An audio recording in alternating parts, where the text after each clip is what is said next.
Hey there! Today we're talking about how to get rid of plaque and tartar at home. What are plaque and tartar? Plaque is a sticky film that builds up on your teeth. Tartar is hardened plaque that only a dentist can remove. Why are they bad? Plaque and tartar can lead to cavities, gum disease, and bad breath. How to get rid of plaque and tartar? 1. Brush your teeth twice a day for 2 minutes each time. Use a soft bristled toothbrush and fluoride toothpaste. 2. Floss once a day. Flossing removes plaque and food particles from between your teeth.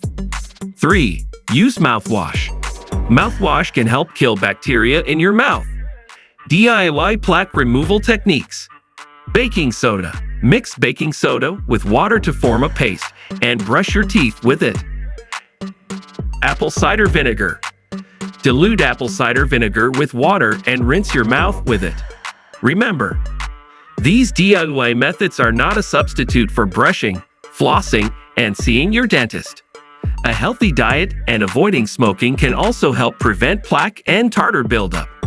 Take care of your teeth and they'll take care of you. And don't forget to like and subscribe for more health tips.